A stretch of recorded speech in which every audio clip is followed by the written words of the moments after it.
Friends, today there will be a unique video. It will be unique for my channel because it's about cars.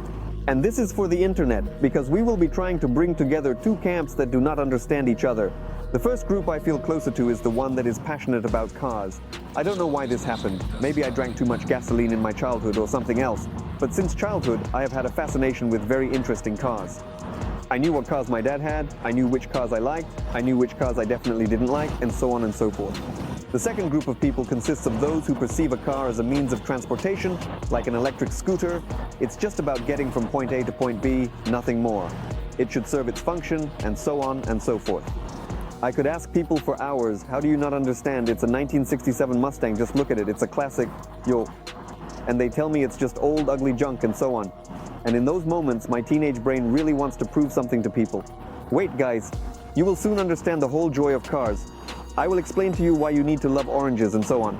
Well, now that I've grown up a bit, now that I've bought my first car, and after seeing how my friends bought their cars, I'm ready to make a video where I talk about how I see the first car and what I think it should be like. So with the microphone, it's Baha. Let's go.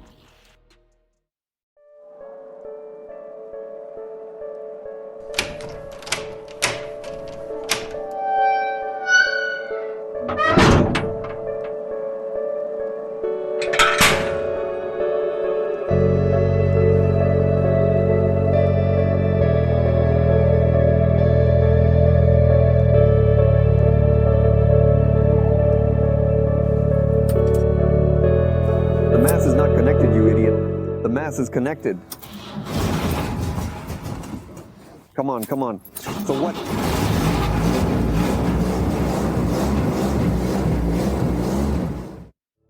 I, like many others, have heard the opinion that there is one car that will bring a storm of emotions. It's the very first one. All the others, well, they're just not the same. Okay, maybe a maximum of two cars, the first one and the dream car. But I believe there are at least three, and the third, and probably the most important one, is the car you first rode in, the one where you were first placed on someone's lap, steering down some country road.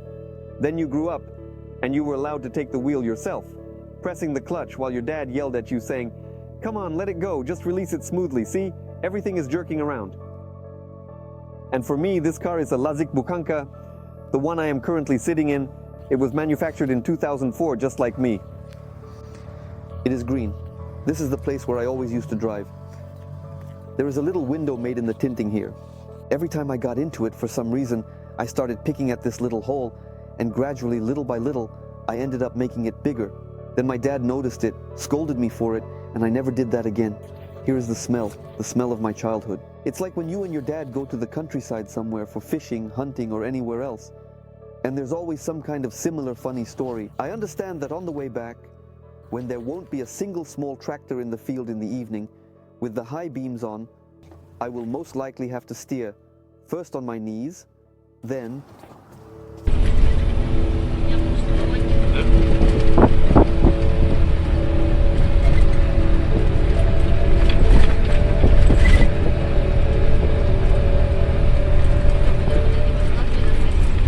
I haven't driven this car in probably 5 or 6 years, I don't know. It's definitely been sitting here in the garage for 3 years and no one needs it. Just because my dad bought himself a Duster. Starting this UAZ van and driving it to overheat in traffic because the car is not designed for that purpose has become uninteresting, and here it stands, surprisingly not rotting, waiting for its moment when it will be needed by someone. Yes, this car is probably hard to call a dream car. But no one but me will evoke such emotions, because this is specifically my first car. Well, the first car in terms of the one I drove.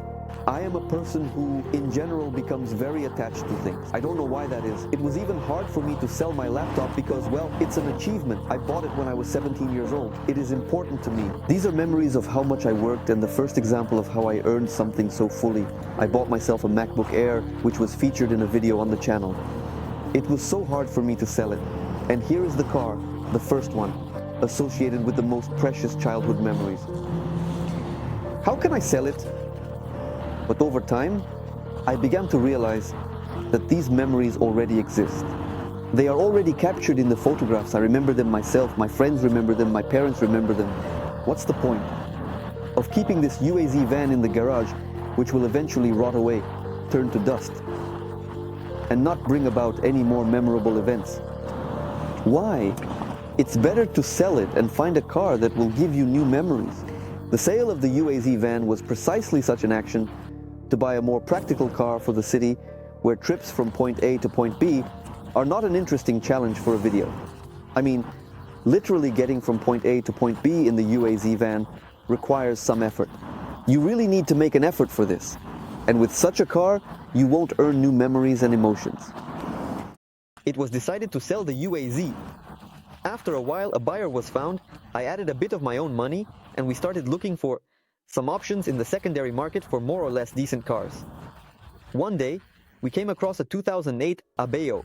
With a mileage of about 180,000 and a more or less decent car history, my friend and I went to buy it.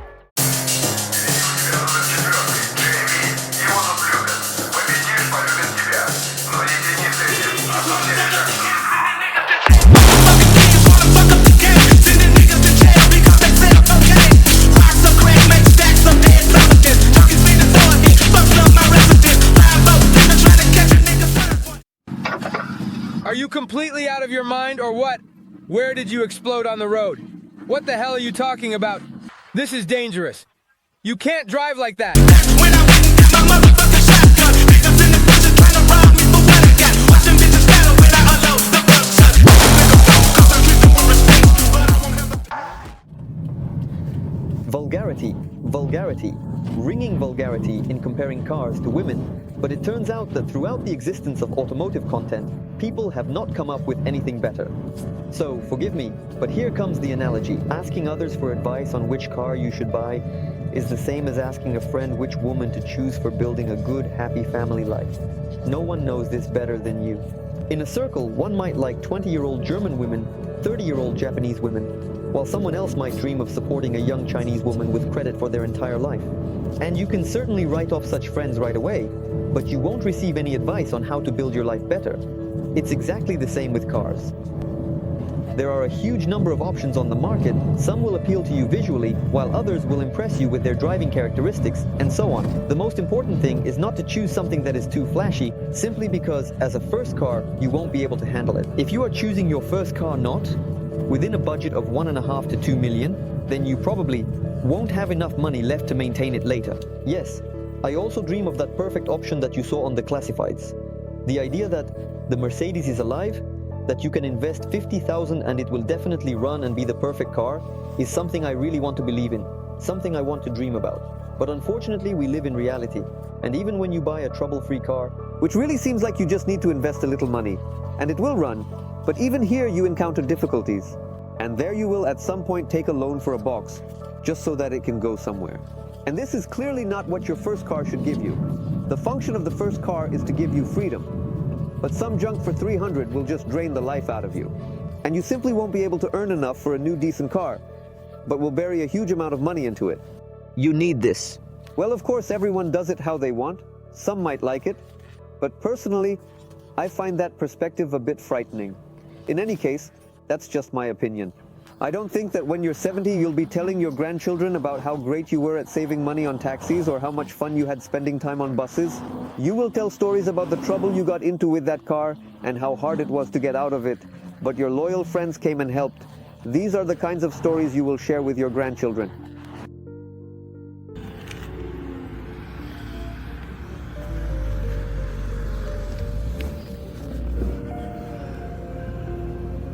There is no fuel tank. Comrade, no, not alone. Hello. Here he is, the owner. Here is this magnificent car, and I am this.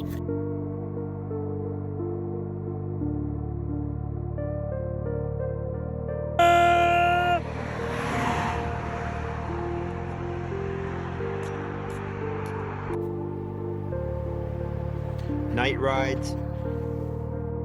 I bought a car not long ago, but it has already created as much content for me as I used to get in a year. Just because you are constantly in some kind of movement, you always have the opportunity to go somewhere, to take off somewhere. Go to another city. Let's go to another city. Do you want to go out at night for, damn, ice cream? Let's go. Why not? And those moments that used to seem complicated or difficult for you, you think, Okay, if I go to the city today, I need to be home by around 12. But how will I get back? The bus doesn't run, and so on. And all these moments level out the drive within you from your own car. You no longer plan your day based on factors that you cannot influence. Public transport that does not run their time, weather, taxi prices, demand, and so on. You don't care. You got into your car, it started well, let's go. Anywhere. Help a bit more. This guy got into the car on his first day of having a license. Here he is, the happy owner of a new Chevrolet Aveo. Yo. Happy birthday, dear friend. So, what's up? Well, yes, you know, something at home. Indeed.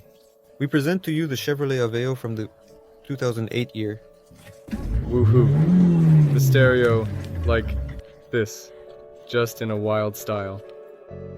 Every driver remembers their first car, and every driver has a bunch of different stories about it, and they will definitely tell you how cool it was. It probably cost some absolute minimum and fell apart at every turn, but he likes it, and he would gladly take it back. But it seems to me that he doesn't want to get back the car. He wants to get back time. When he was about 20, when the grass was greener, people were kinder, and there was always some kind of movement happening around. I have this thought, whether you love cars or not, it seems to me that you see my dimensions are turning on and off, and there's a lot of that in these cars. But despite this, we still love them because they give us opportunities. That's my thought on this matter. Write about your first cars, about the cars of your dreams, and of course, subscribe to Telegram, because we don't know where we will meet next and on which video hosting this video is actually located. This was Baker at the microphone. See you all soon.